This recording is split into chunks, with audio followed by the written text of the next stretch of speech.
That's what I'm talking about, man.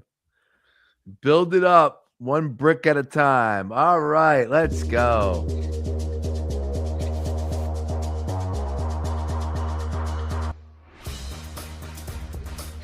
Hate to do it, boys, but the Boo Birds are back. The Boo Birds are back. The Gong Show is back. Campaign could not save us from defeat this evening. He tried everything he possibly could. 131-109. Detroit Pistons come out on top over the 76ers. We were just talking before we went live there. I believe the point spread went off at about 14 and a half. I don't know how you didn't think that this would be a 20-point victory by Detroit. You know, like as much as we want to sit here and say, hey, man, Sixers are showing some fight, and they did in the first quarter of not the last game, but the game before that. They showed some fight in the first quarter, just undermanned.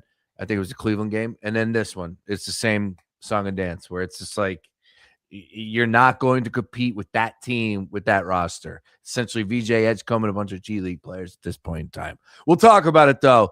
Sixers wrap-up show live. I am Sean Brace. This bad boy is powered by 97.5 The Fanatic.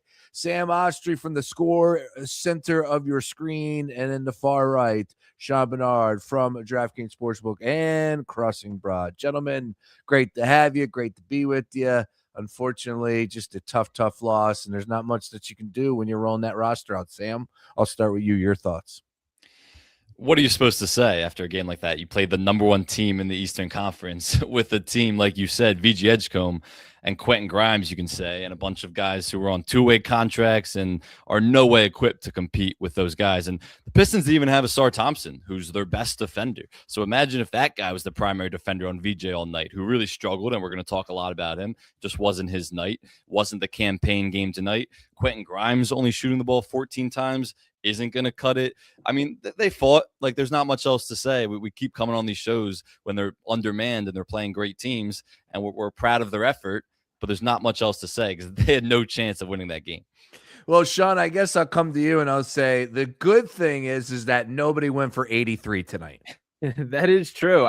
Honestly, I thought the X's and O's were just fine, but the Jimmies and Joes were not quite there as far as the quality of talent between these two rosters right here. I like the way the team competed. I like the way the team scrapped, especially in that first half here. And I think that final push right before halftime, where it was that ridiculous B-ball Paul reverse and the couple possessions before that, it felt like there was momentum. That I believe they cut the lead to 4. It felt like they were right in the mix, and I was pretty impressed with that effort from the Sixers overall. But you guys are right. They just don't have the horses to run with the team that has been the best in the Eastern Conference from start to finish this year. A commendable effort. I liked a couple of things that I saw, and I feel more positive than some of the other times we popped on here. But the reality is you're just not beating the Detroit Pistons with this iteration of the Sixers. No, you're definitely not. Shout out 76ers TTP. He was quick. He was in the chat before the show even started. That's what I'm talking about. Just some fellas getting a workout and wearing my favorite jersey. Heard of that Justin Edwards legacy game. What are you going to do? Shout out Lexington Steel checking in. What up, man? Oh, you're too kind. Let's go. Keep it moving. I love it. We got a lot to discuss here. As always, get involved in the conversation. We got the chat up. Love to hear your thoughts. Share, tell a friend that we're all in this, drowning our sorrows together here after all these Sixers games. And we're going to talk some big picture stuff too as well after we get done discussing the game. But, it was one by one, Sean, over the last 48 hours, one by one, player getting ruled out, Bona out, Drummond out, of course, Kelly Oubre out, like one after another, like, what is going on right now? Are we cursed? Maybe. Where have you been? Where have you been? Of course they're cursed. You're asking that now? You're finally coming to that realization? I mean, yeah, there's levels. Wide shot? There's levels of cursing, Sam, I guess. And this is just a whole different level right now. When you're losing guys like that, yeah, like the hell's going on? Yeah, I don't have an explanation for a lot of these. Like the Bona and Drummond thing is especially a bummer. Like when you're going against the best rebounding team in the league and the Detroit Pistons, who were a little shorthanded in their own right, but like they didn't have a center going in today. We rolled with Dominic Barlow with the 5 minutes, Jabari Walker getting some extended run. I thought, again, I think this team like played pretty much to their potential as far as what they could bring to the table. You're just not winning a game against the Pistons like that. So the injuries keep stacking up. Oubre is a huge loss for this team. They basically don't have like a true wing on the roster without him, with Paul George obviously suspended as well. There comes a point where you kind of got to yell uncle based on who you have on this roster. The Sixers have certainly hit that point. We got to have the conversation for what is the future of this season. I'm still a little bit more net positive than you fellas, and I want to make sure we dig in on that. But for tonight specifically, they just didn't have the people to run. I'm pretty positive. We will talk about what the hell's going on in the future of this team. But Sam, yeah, look, there was a joke by Jeff Mosher from Philly Voice on my timeline a couple of days ago, and then he bumped it. I love a good bump. Hello, pause. Where it was off of the San Francisco 49ers and the issues that they've been having because of the electrical substation. So Jeff Mosher's wondering if we have one of those down there, across the street in Camden, the practice facility, or right across the street from Xfinity Live. But I'm curious, like, dude, when Oubre's gone out with the bum elbow, he's going to miss the next 2 weeks. That was something new. Hell, after the game the other day where he played, he carried out his kids. Everything was fine. And now he's ruled out for the next 2-3 weeks. It's just insane what we're dealing with right now as Sixers fans. And I don't know, like, potentially, will we see anybody return worth a damn? Who knows? But tonight, just a tough loss going up against the Detroit Pistons. We're going to come with you a bright spot, stat of the game, and, of course, look to the future here. But before we get into that, Sam, just your thoughts as far as what the Sixers could have done differently, if anything. I mean, when it rains, it pours, and that's kind of been the story of this season, and that's how it feels like it goes for a lot of teams across the league. And it's just injury after injury after injury, where what else are you supposed to do? And, in some ways, this is being the ultra optimist. I don't even believe what I'm about to say, but in some ways, all of their injury timelines are converging to returning around the same time, right before a potential play-in playoff run. That's obviously being way too optimistic and wishful thinking that's not really the case, but it just feels like it's one guy dropping after the other dropping. And as for tonight, I'm surprised they scored 109 points shooting 23% from three. Like, you just can't win basketball games shooting 23% from three. And that's a problem they have with a bunch of these guys missing. But even when they're fully healthy, and Sean's talked about this a lot too, like the 3-point shooting isn't there and they just don't have it. But especially on a night like tonight, where you don't even have creators to create easy looks for other guys and some of these standstill shooters. That doesn't exist on this roster right now, given the status of everyone's health. So you're not going to score a lot or shoot the ball well from three when you're not getting quality looks from three. And that was a big contributor to how why they shot 23% from three. And it's like, if you shoot that poorly from deep, you're not going to win a lot of games. So surprisingly, even scored 109. Yeah, and Sean, the Detroit Pistons went for 40% from downtown, 14 to 35, as Sam just pointed out, 8 to 35 for the Sixers. That's a big-time drastic difference there, and ultimately that's going to be the difference in the game. But this was just one team that was much, much better. Just a big-picture conversation real quick on the Detroit Pistons. Like, what is their weakness? Yeah, they're definitely for real. We know that as far as record, but give me a weakness that you think maybe might catch up with them come postseason against the right opponent.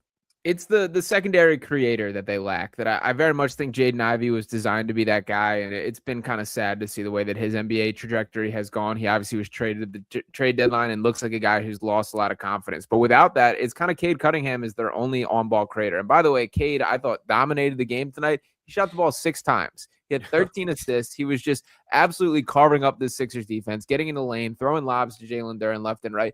It's masterful when you can watch a guy just control a game like that without needing to physically take shots himself. So I'm a big Cade guy. I've been trying to sing his praise as loud as possible for a while. Tonight was one of those examples to me of you don't just have to pop off for 35, 40 points to be the best player. Thought he controlled the entire tempo tonight, and that's a massive credit to dominate. But as far as the Pistons overall, I do think it is the lack of a secondary creator. If you're going to throw the house at Cunningham, which will happen during the playoffs, as far as the way teams match up with him, they're going to need another guy that's going to be able to generate looks for that offense, and I'm not sure that I see it. They also do a lot of, like, basically staggering the rotations where they've got their their brunt force, the physical guys, the Ron Hollands, the Isaiah Stewarts, all that. And then they got their Duncan Robinsons, Kevin Herters, who are the shooters on it. So you got to find that balance. It's going to be an interesting act to see what JB Bickerstaff pulls the strings, but they kind of got like guys that do one specific thing that you got to find a way to make it all work.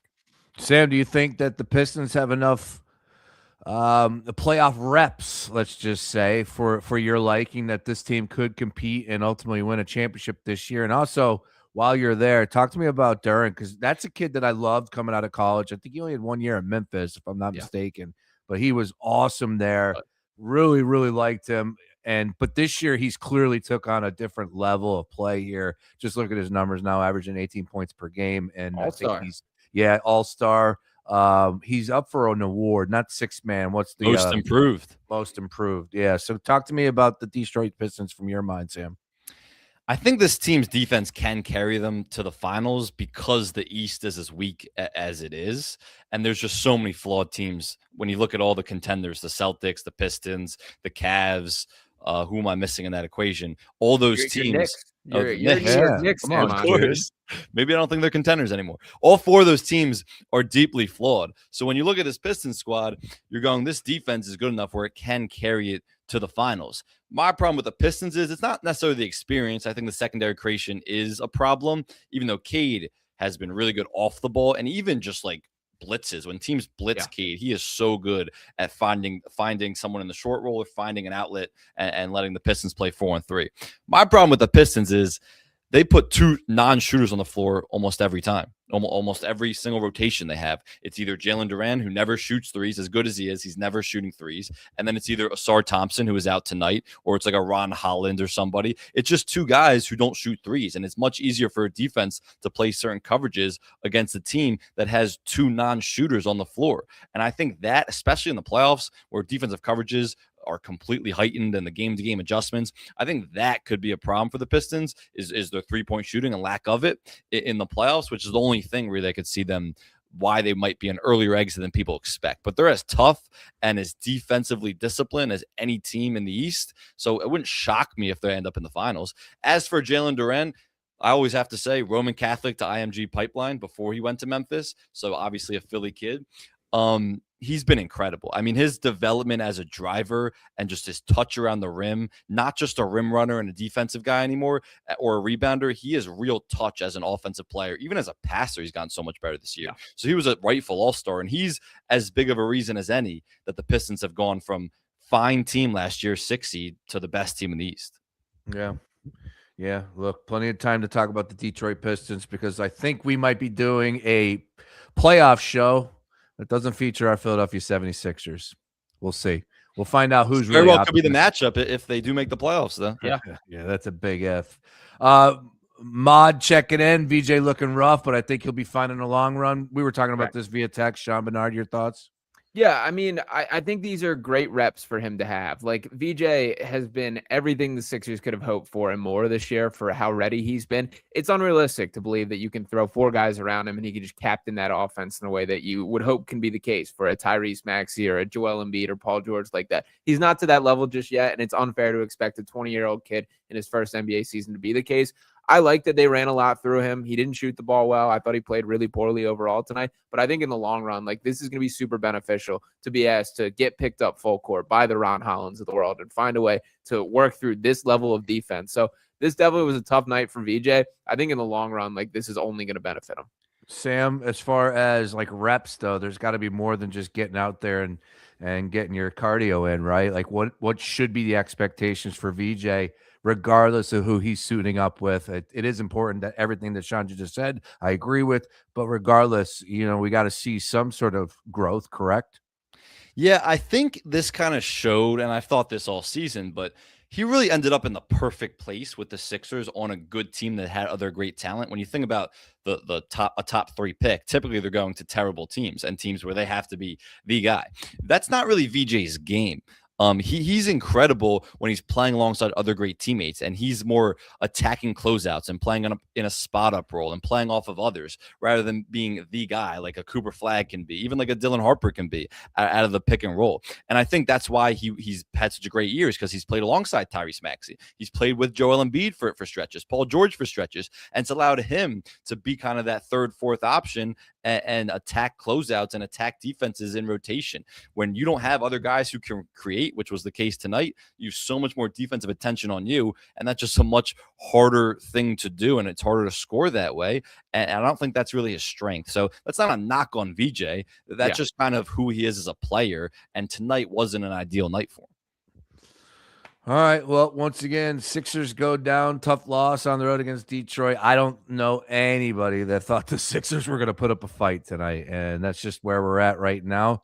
Look, it pains me to say it, but it's the reality of the situation. Hopefully, you have been taking advantage. If you do wager on the NBA, hopefully you've been taking advantage, because it's been pretty easy to predict when the Sixers are going to get blown out. It just is the reality where we're at. So there's my bright spot, boys. Over to you guys. Your bright spot. When are they going to pull? When are they going to pull a Nuggets? Like, we saw the Nuggets throw out really bad rosters together without Murray, without Jokic, without Gordon, and just beat teams they're not supposed to win, or one of those teams was the Sixers. We were all there together. We were there. When are the Sixers going to have that game where it's just a bunch of G Leaguers essentially, or end of the bench guys, just come out and pull out a wild upset? Is it ever we got the campaign game. We got the campaign game the other night, against the Grizzlies. I mean, that was awesome to watch, but the Grizzlies. It'll be Denver on Tuesday, because they got the Brooklyn Nets on Saturday, Portland Trailblazers on Sunday. So maybe the Nuggets on Tuesday, because nobody's going to have them even competing in that one. But who knows what will happen? We'll get into a little bit bigger picture conversation as far as players back. Bright spot from the game, though, quickly hit me on this one. There weren't many. As I said, my bright spot was the fact that you could wager on the Detroit Pistons at minus 15, and it was a snoozer. So that's at least something that we can go ahead and smile about. But a bright spot for you, Sean Bernard, if any?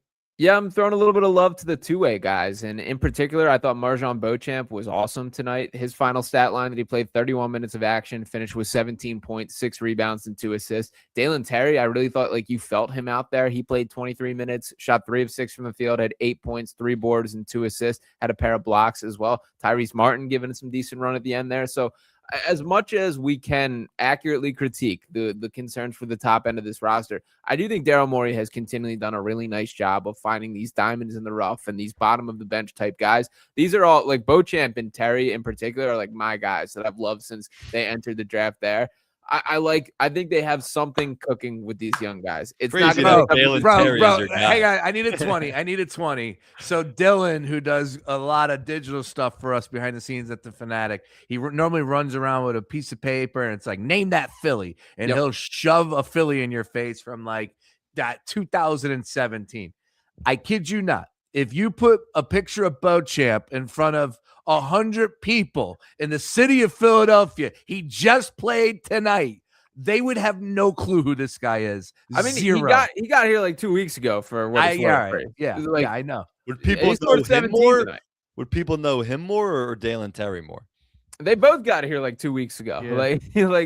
Fair both unfair. Yeah, right. I get it.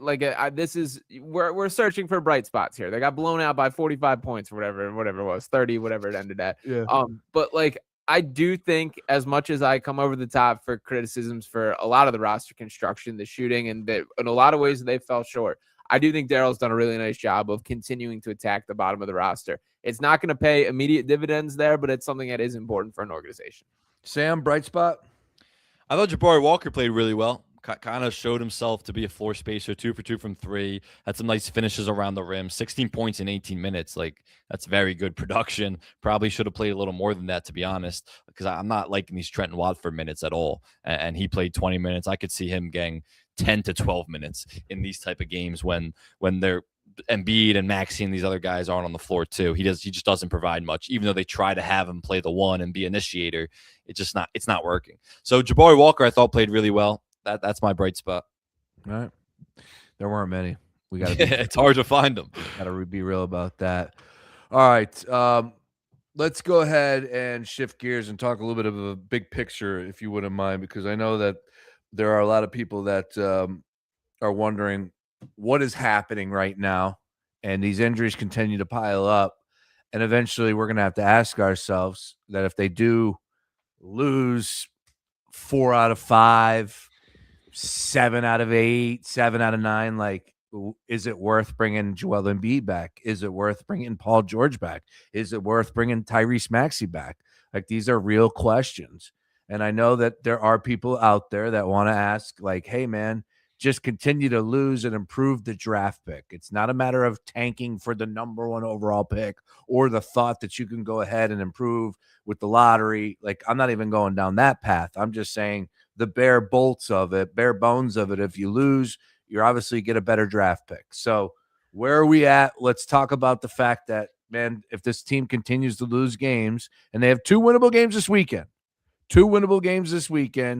between the Nets and the Portland Trailblazers at home on Sunday. Like, if they lose both of those games, are we asking ourselves, is it worth to bring back Joel Embiid, Paul George, and Tyrese Maxey? Sean, I'll start with you since you're shaking your head no. Yeah, the answer is a resounding absolutely to that. And the reason that I say this is, to starters, to dig in on your point there, Brace, like, they just don't control their draft pick. It is a top 4 protected pick to the Oklahoma City Thunder. The rich get richer. I feel like the Thunder owes a couple at this point. So top 4, meaning top 4 goes to them, correct? Top 4, the Sixers keep it. Everything else goes to the Thunder. So all you're really doing in this situation is just strengthening the Thunder's draft pick by pulling the plug on things. Because they can't get top 4. If it is picks 1 through 4, the Sixers keep the draft. Correct. Pick. Well, how come they they get could? They could obviously, if they finish with the 10th worst record as opposed to the 14th, they'll have a better chance at it. Correct. What are those odds? No, that's what I'm saying. It's such a slight chance of it. It would, to Sean's point, it's not worth it. To lay out the odds specific here, it's likely a 1.8% chance. The best case scenario, and this is they lose every single game from here on out, and teams behind them like leapfrog them in the standings. The best case scenario is a 4.8% chance at keeping that draft pick. That's not enough to prioritize. Or the Mavs last year to get the number 1 pick and get Cooper Flag. I hear you. And to throw on my tinfoil hat real quick, for all the conversations about tanking, you think that happens again this year? You think that there's going to be another leapfrog into the draft class like that? I don't see it. I don't see a world where it happens. And the Sixers already lucked out. Like last year, they went through multiple months to prioritize having a chance to keep that draft pick to get VJ Edgecombe, which was the right decision last year based on the risk analysis, that it was 1 through 6 that it was protected last year. So it was the 6th pick. They still would have kept it.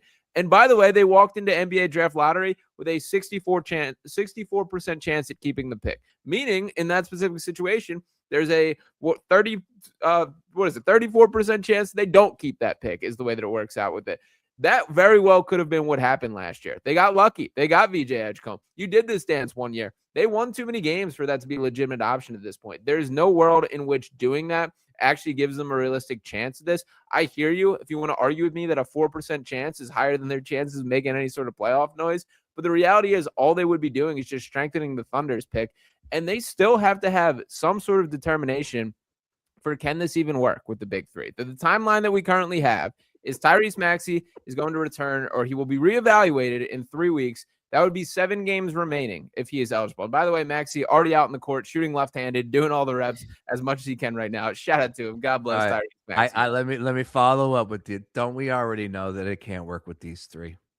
Sure, but this is what I'll say is, what do you think the conversations are like in the walls of the organization? Because if you're Daryl Morey and Nick Nurse, you can't afford. You just got your do-over, and it's this year. And this is how this season is trending. So you have to, for these guys to save their job straight up, it has to be a strong end of the season and looking competent in whatever playing or playoff form that we do see them in right there.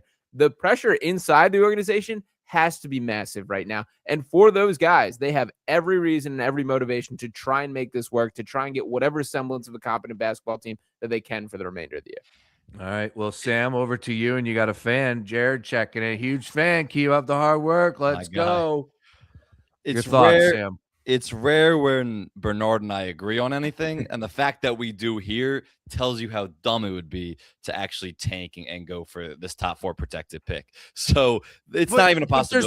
There's also a part of the conversation, like, it's not worth bringing back Joel Embiid. For what? It's not worth bringing back Tyrese Maxey. Because they get hurt. Let me address that real quick. Because they get hurt. Let me address that real quick. Why would you not bring back Joel Embiid? number one to me, priority His number knee one. hurts. Priority number one this offseason is to get rid of Joel Embiid. That has to be the priority this offseason over anything else. And I know how difficult it's going to be. I know he's a negative asset in a lot of ways. Lost me It there. has to be priority one. So what do you care? What are you going to shut him down for the season for what? So he can be healthy next year? Yeah, well, wouldn't you agree that if he gets hurt, no one's going to want him next year? They probably don't already. But he's probably already a negative asset. And that just is what it is at this point. And if there's a new GM, which is a different conversation, new president, which there could be, it's a possibility. We don't know exactly. That's going to be that guy's priority. That's part of turning the page on the next chapter of Sixers basketball. It just is. Spin zone to that is for starters. I disagree with a lot of that. I hear you on Embiid. Where we disconnect is where I can get to what you're saying. I don't see the logistical path of making that anywhere possible. I don't see anywhere which you can move Joel Embiid, which puts this franchise in a more advantageous position. I just don't. That you're having to attach draft picks, you're having to pay to get off them, and I just don't see that being beneficial. You got to take your. We've talked about this a lot. I believe it's addition by subtraction getting off the team. I don't think you would have to attach a ton of draft picks. Like you wouldn't have to give up the Clippers first rounder or anything. It wouldn't be a huge draft picks. I think some team out there would take a chance on him. Really, man? Because that's where you lose me. Like, I don't think that any general manager, if you're the general manager, you really buying Joel Embiid.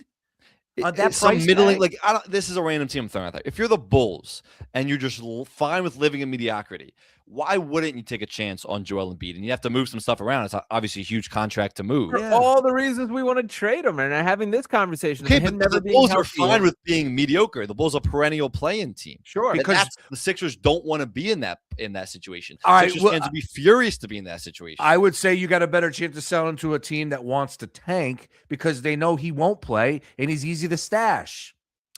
I think that's a possibility too. Like you see, what the Jazz and Wizards did to acquire Anthony Davis and Jaren Jackson, which they want for next year, using them as pieces for next season and tanking the rest of this year. Well, he's also on the books for $58 million next year. Like to even get to where a trade is possible, we're talking major contracts to make that 100%. It'd be very logistically challenging. The point is that what do you want to do this again for the fourth straight season and just be in the play-in? That's what I'm talking about, man. Come on, dude. We're past it. Aren't you what? What do you want? He's just going to sit here and retire for the rest of his career? TTP is disagreeing with you. I know he is. I know, and I'm disagreeing with all you guys. Well, no, I agree with you, dude. I'm actually in your world. Like, the only reason why I disagree with you is because there is no general manager that's going to take Joel Embiid. Nobody is, dude. Like, put me in that position.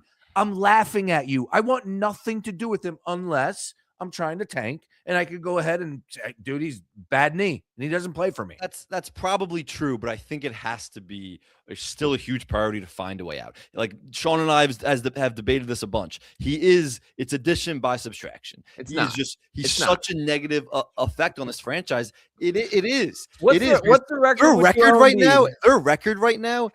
And it's obviously it's really good with Joel Embiid and terrible without him. Those losses are on the fact that Joel Embiid can't play consistent a month stretch of basketball.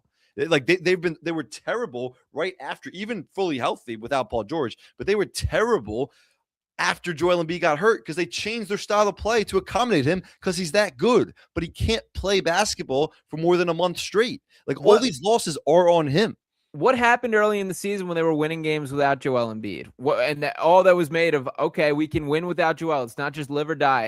And I can't get with the addition by subtraction, what is the potential of this team? Just remove Joel entirely. Replace him with nothing. How good is this team? Well, if you get off his contract, you can find different avenues with the piece you get back to that's not the question for you, Sam. What was the question? How good is this team? How good is this team? Just remove Joel Embiid, put them at full health. What is the potential of this? I can't answer that because I don't know what the rest of the roster looks like next season if you get rid of Joel roster Embiid. Right now, it's probably Embiid. It's maybe a play-in team. The East play-in is really good. I'll answer bottom your of the play-in. Sean, I'll answer your question because after that Houston Rockets game, I got in trouble by saying that I thought they were contenders in the East because I factored in, even if Joel Embiid goes down, I still felt like they had a quality roster with Tyrese Maxey, VJ Edgecombe, and Paul George and others, right? That's the way it was going through my mind. Well, I was wrong. I was wrong. I was wrong because Paul George. You're not competing without Joel Embiid. But you could give me Paul George, you could Jeremy Kane, you can give me VJ Edgecombe, you can give me all of them. You're not competing without Joel Embiid. Can I ask you what Sean, it's also Rockets game? Sean Brace. Who's stat line for Joel Embiid? Oh, it was incredible. 32 points, 15 rebounds, and 10 assists in that game. They're 21-12 with Joel Embiid on the floor this year. I hear you about the availability. It's not addition by subtraction when they're just so much worse of a basketball team when he's not there. But it's also the vibes around the team and the fan base and the whole organization where, you would be a little better with Joel Embiid this season. You'd have a few more wins, more than without him. Not really. Like you'd still be at the towards the bottom of the plan. But what's the ceiling even with them? Not true. What's the ceiling with him though? They're not in the bottom of the plan right now. They're not. They're the 8th seed. 7th seed. 7th. That's not the bottom of the plan. Bottom of the plan is. I know. I'm saying they would be if he wasn't there. So that's what I'm saying. It's what's the ceiling? Somehow you sneak into the playoffs and you get smacked in the first round. That's the ceiling with Joel. So who cares if your ceiling without him is also to somehow sneak in the playoffs and make and get smacked in the first round? What does it matter? The ceiling with Joel is really, what's it been the last 3 years? They haven't won a playoff series, including this year. I'm saying. So what's the ceiling? Are you ever winning a championship with Tyrese Maxey as your best player? I don't think so. But are you ever winning a championship with VJ Edgecombe as your best player? Are you ever winning a championship with Joel Embiid as your best player? He gives you a better chance of that than any of the names he did 3 years ago. Not anymore. He can't play basketball anymore consistently over a month stretch. You can't win a championship like that. It's hard to argue. And Sixers TTP is a great point. Maxey isn't Maxey without Joel. I completely agree. He is incredible playing off Joel. It's really fun to watch them as a two-man combo. But that's for 30% of the season, 35% of the season when those guys are playing together. Maxey will need other help, but at least you can turn the page on that chapter and still have this backcourt to build around. And you can find other good players to build around this backcourt. And you're right about the PG. Like, I'm with you there, dude. Like, totally. Believe me, he's definitely getting moved. He is 100% not on this team next year. I just don't see who the hell is taking Joel Embiid, but I've made that point 100 different times already. Great stuff. I'm not even sure if I agree with that, because this is what I think the spin is. When I do think Morey's fired, I do think Nurse is fired. I think they bring in a new coach, a new GM, or new president of basketball operations. And then the first slant is, well, this didn't work with those guys. We have Joel Embiid under contract for 2 years and a player option. We got Paul George under contract for 1 year and a player option. All these guys get easier to move the closer you get to the end of that deal. They're going to try and run it back. It's going to be different faces, but I do think these guys are both going to be here next year. I think they might try to run it back with keeping the option open of moving those guys at the deadline. Sure. And doing like an Anthony Davis situation, which is what happened this year. And I don't think it would be like Joel Embiid is untouchable. I think part of the succession plan for whoever would come in after Daryl Morey would be, how are we getting off of Joel Embiid? It would be a question. And what would the future be like without him? That would be a question at the interview. And to your point, like I'm not even like fully disagreeing with like where you're coming from here. Where you lose me is the logic of like, I don't see a pathway to this being possible, is where I keep like coming back to this take. Like, Paul George is significantly easier to move. I do think they can trade Paul George and find a way to make that happen. And Embiid's where I just don't see a world where you can actually physically do it. It's really hard, and I get that, and we have to go to the trade machine to figure it out. But there's always a way. Like all the times I hear there's this contracts, you can't move this, it's too hard to move. There's always a way to move these big contracts. Agreed. There just is. And these I never thought Al Horford was getting moved. And Morey came in and moved that contract. And by the way, that protected draft pick we were just talking about, you know what trade that stems from, Sean Brace, was trading away Al Horford. Yeah. Yes. But to the conversation originally, which Bernard and I had to disagree, so we had to go down different paths. I actually was happy to agree with him that it makes no sense to tank this season, because you're not tanking this season for a shot at the top 4 pick. They're not going to get it. It just wouldn't be worth it. And none of us see them, even if they're healthy and everyone comes back for a first-round playoff series. I don't think any of us believe they would actually beat any team in the first-round series. But I'd rather watch a play-in game, and I'd rather watch playoff basketball. And I think the Sixers owe that to the fan base at this point. Just get them in the playoffs and give them give them an opportunity. They're not going to win it, but give them an opportunity. I think everybody would enjoy that more. It would just bring some joy back to Sixers fans, which hasn't had a lot of that. Oh, big smile on my face. Yeah. Well, Brace, I want to. They would win a game over the Love it. Pistons, and you would get excited. And by the way, making the play-in is not playoffs. Just so we're on the same page. I agree, but once you get in the play-in, then maybe you get into the playoffs. And look, when you want to come on here after a playing game, it would be fun to talk about. Yeah. I'm with you. I love ball. I'm with you. I mean, how we're doing it right now. I would much rather do it after a game of substance, but here we are. That's Brace, all right. I hit Sam with this hypothetical this week, and I wanted to get your take on it too. So I think we're all kind of in line with the pressure should be felt from Daryl Morey and Nick Nurse right here. Does that change from ownership and from the Sixers front office right there as far as the decision-making process if things do click in this final stretch of the season, if they do put forth a competitive playoff series? Like if they play the Celtics or Pistons and win 2-3 games, look competitive, does that change the way that Morey and Nurse's jobs are viewed? Maybe Morey. I don't see Nurse though. It's stale, right? I don't know. Maybe it looks a little better down the stretch there. And it's been somewhat unfair, right? Like, come on, man. You're really judging him when you're putting out this roster and guys are just dropping like flies. Like, I'm sympathetic, but at the same time, we've seen a lot. Like the sample size is enough for me to judge Nick Nurse clearly. Agreed. He has pluses. He's got wins on his resume with the 76ers. Maybe not in playoff, series wins. But he's hit on a lot. And I like Daryl Morey. I really thought he proved me wrong a little bit too, because I didn't think he would last this long. But all in all, I think Josh Harris or whoever is running the team by then goes to Bob Myers, and Bob Myers is going to get his people in. And that's what's going to happen. I would be shocked if Nick Nurse is back next year. I wouldn't be shocked if Daryl Morey's back. I would say right now, if you had to pin me down for something, I would say I'd lean more that he's probably out. But it wouldn't shock me if he's back. I would be stunned if Nick Nurse is back next year. Yeah. I think he is cool with being out of here, by the way. I think Nick Nurse would be pretty happy to see that pink slip dropped on his desk, to be perfectly honest. Yeah, I'm sure he's sick of it. He wants to go play guitar somewhere, but would he get another job? We got a recommendation for the next head coach. Yeah, he turns teams around quick, and he has them always playing to their full potential. It would be a great hire. I know, dude. Him and Joel. Can you picture Joel Embiid and Tom Thibodeau conversation? He would never. He would never. Coach Joel. I don't know what went wrong, but he said I wasn't playing hard enough. Played me 48 minutes last game. Dump Embiid and pick up Giannis, and if only that easy. AJ Brown for Max Crosby. Who says no? All right. And we got one more. Hard to imagine Daryl made the McCain trade if he thought he was going to lose his job. Well, I think there's a couple of things that you could believe, whether there was truth behind the fact that he was going to be able to get somebody like Kawhi or a bigger player that was out there. Again, he was trying to float that. Or you believe that he had to get underneath the tax, which was recommended by ownership.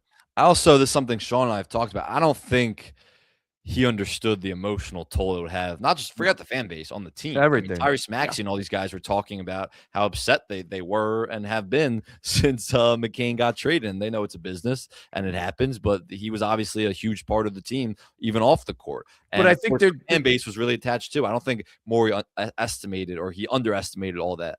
Yeah, no, I apologize to cut you off, and I think there's more to it than just McCain, because you got nothing.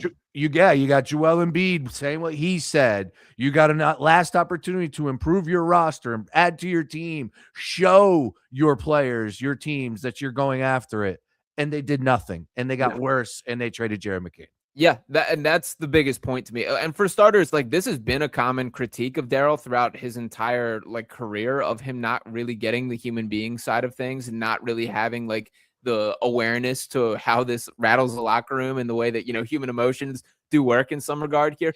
But Sam, you and I have gone to war over the Jared McCain trade and our takes on that. To me, I still feel like the bigger crime was doing nothing. That if this was trading Jared McCain and bringing back a player that can directly help this team, I can get behind that. I can talk myself into that. the fact that it was just punting for draft picks to bring 0 players in return, with the exception of shout out to Campaign, who's forever stamped and good in my book, but to sign him out of Serbia as your deadline addition, that's a joke, man. This where you lose me is both ends of the conversation. If you thought this team had a chance, which is what he's publicly presenting it as, then you got to show it with your actions. Get a guy that can help this team. He didn't do that. If you don't believe this team has a chance, and this is still a bit of a rebuilding process or building to the post-Joel Embiid era, why are you punting on a 21-year-old kid who's shown some promise? So you just lose me from every aspect of the logic of the McCain deal. And again, doing nothing after the fact is the bigger crime than the trade in itself.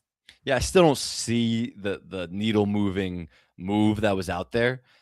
And Moore even said at his press conference where he was like, there were some deals that were presented to us and none of them came through. And I don't know exactly who the players were, but just who was available at the deadline. And you can put pieces together if you follow this league. There's no needle moving guy out there. Could have been Kawhi.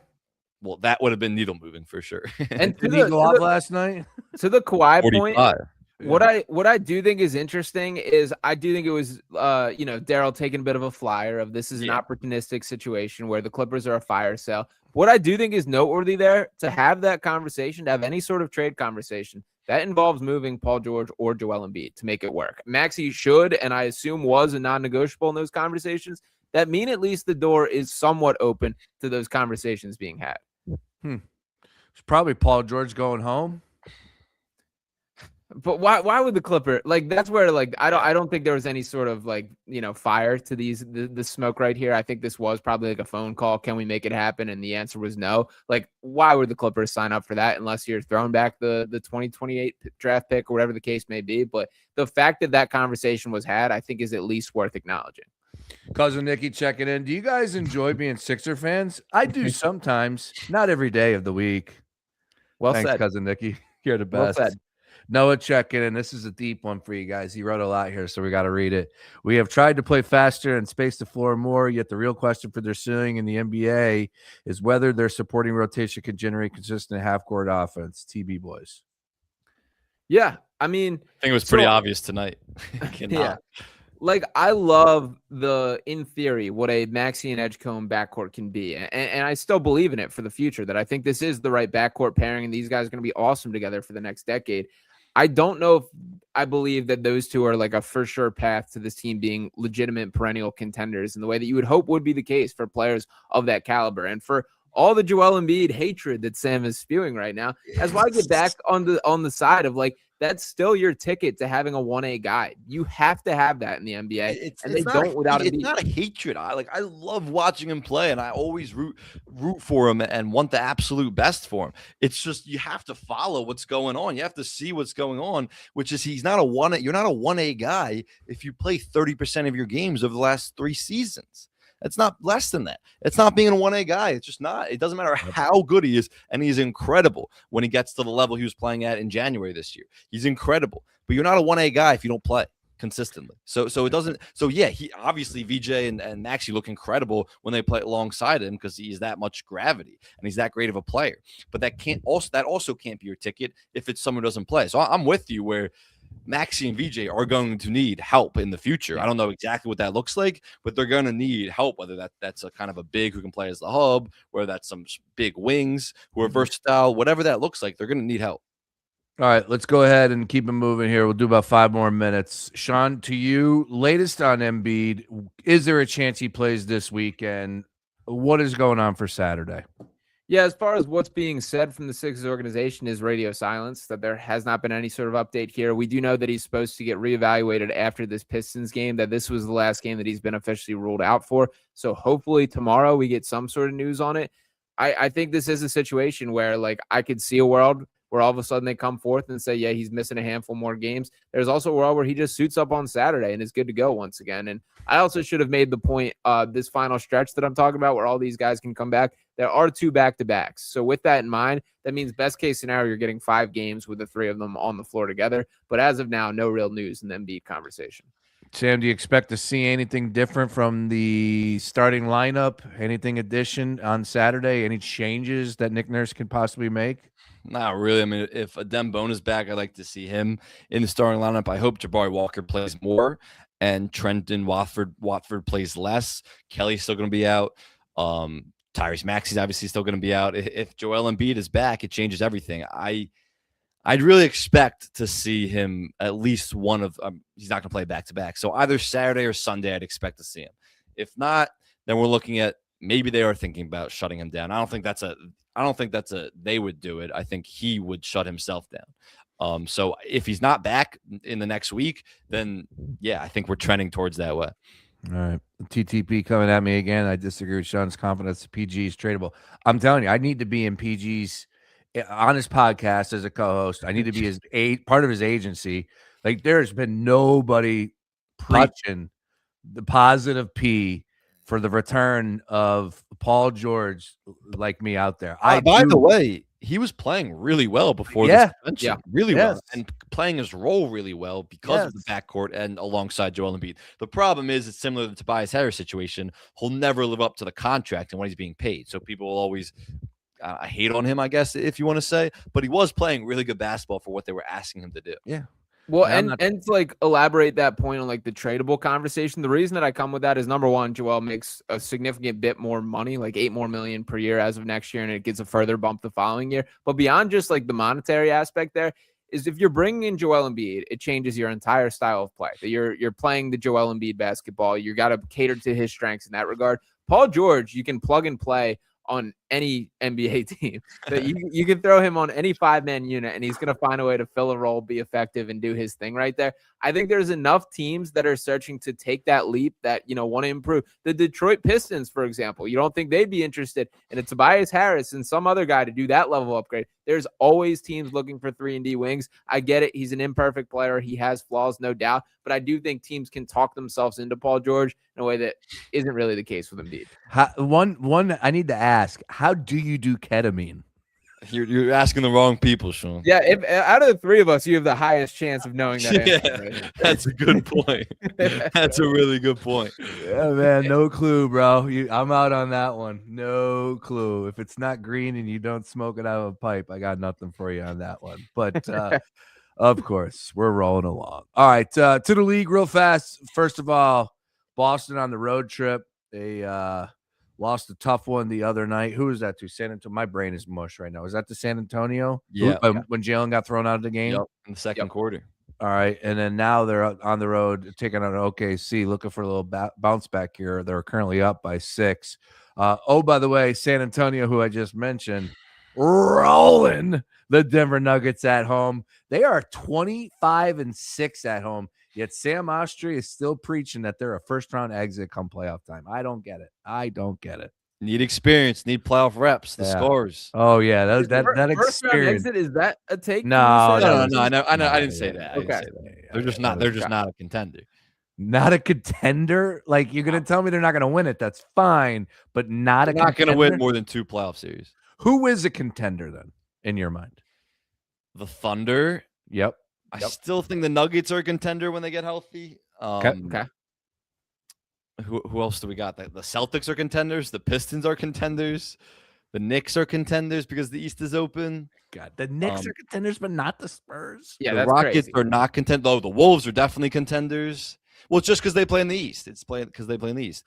The Wolves are definitely contenders. I'm taking the Wolves over the Spurs in a playoff series. Okay. It's wide open this year. I don't even know. There might be more contenders than we think. It might just be the Thunder's year again. And the Spurs aren't on that list. That's crazy. You need playoff experience. It's a different game than the regular season. We've seen it time and time again, including with the Thunder 2 years ago. Harrison Barnes got a ring on his. Yeah, and he got benched. Harrison Barnes got benched by the Spurs because he was playing so bad over the last month. We'll see. We got a long way to go. Of course, college hoops front and center right now for the next couple of weeks, but all eyes will be on the NBA come April. We'll be discussing the San Antonio Spurs path a little bit more clearer. That's for sure. All right. Miami, Ohio in? Miami, Ohio better be in. Not even up for debate. 31. I'm on that side of things as well, that I think they deserve a chance. I will say, though, Brace, when I watched this team a couple times over the past couple weeks, they're going to get one of the highest scoring offenses in the country. And they're like 350th in points allowed. But the 68 teams make it. I want them They to be in deserve a 100%. chance. I'm with you. Yeah, but I want them to be in. But if they played Auburn in the first 4, Okay. Auburn would be like almost a double-digit favorite. Well, cool. Let's do that. I like I that. would They love that. should That would do be that. so fun. Yeah, we'd They watch should it. do that. Yeah. Yeah, look, I was shocked that they lost, but they've been skating the last 3 games. They're like 2-2 and More than 2 that. point. Yeah, it's been I well, want to yeah. say, I believe it is 15 of their 31 wins were by 5 points or less. were. I believe that's the stat. Yeah. No, you don't get much for style points, man. It's just a dub in the column. That's it. And Sure. they had 31 of them. So I don't know. They're definitely in, and it just it was funny that they lost tonight. All right. Anything else from the NBA perspective? Sam, put a bow on it. No, that's it. I mean, we always do a standings check, so I got to pull them up right now. Yeah. But the Sixers. Oh, I know what I wanted to close on. Why? Oh, by the way, wait. Standings check is pretty important. The Sixers are in 9th place right now.